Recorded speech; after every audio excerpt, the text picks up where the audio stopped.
When you learn English, you learn about phrasal verbs.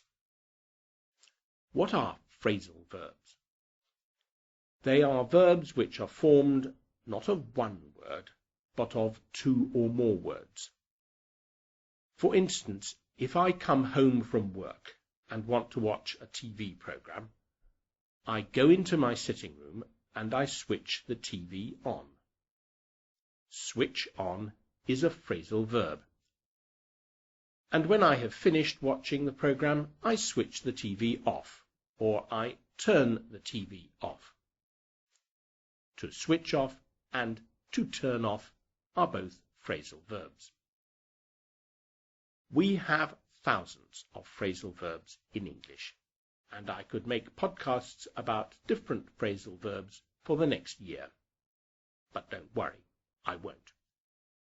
However, today we are going to have a podcast containing lots of phrasal verbs with the word up. You know what up means, of course.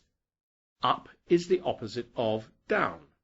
You can climb up the stairs and you can climb down the stairs again. However, lots of phrases and expressions containing the word up have nothing to do with up in the sense of not down, and this is very confusing.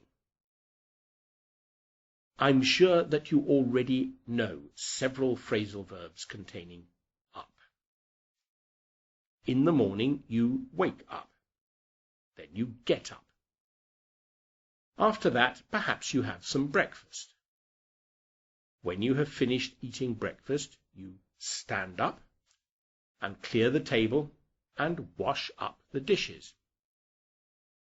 Then perhaps you notice that your room is in a terrible mess. There are clothes and books and CDs on the floor. So you tidy up your room. Yesterday you spilled some coffee on the table. Now you clean it up, and you sweep up some cake crumbs that are on the floor. Then you set off for school. Today there are some roadworks near your house. Some workmen are digging up the road to repair a broken water pipe. The roadworks hold the traffic up, and you are nearly late for school. In your English lesson, your teacher asks the class to make up a story about a family going on holiday.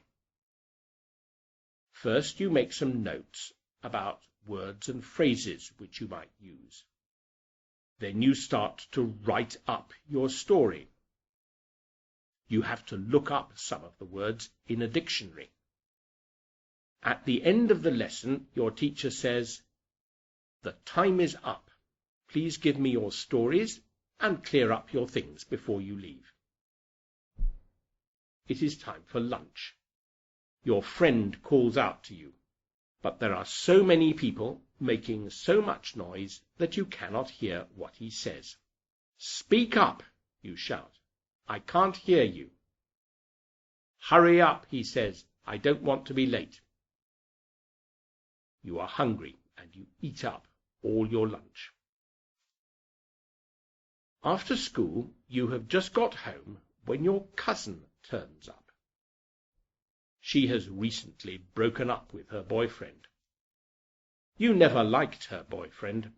In your opinion, he was silly and immature and needed to grow up. You don't understand why she put up with him for so long. You try to cheer your cousin up by telling her all this, but it just makes your cousin more upset. You decide to shut up and change the subject.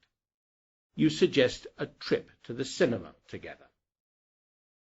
But your cousin says she is hard up and can't afford to go. So you end up offering to pay for her cinema ticket. And now I am fed up with finding phrases containing the word up. I am sure there are many, many more of them. If you want to tell me and all the other visitors to the Listen to English website about your day, using phrasal verbs containing up, then please post a comment on the website. On the website, you will also find a short grammar and vocabulary note. Goodbye.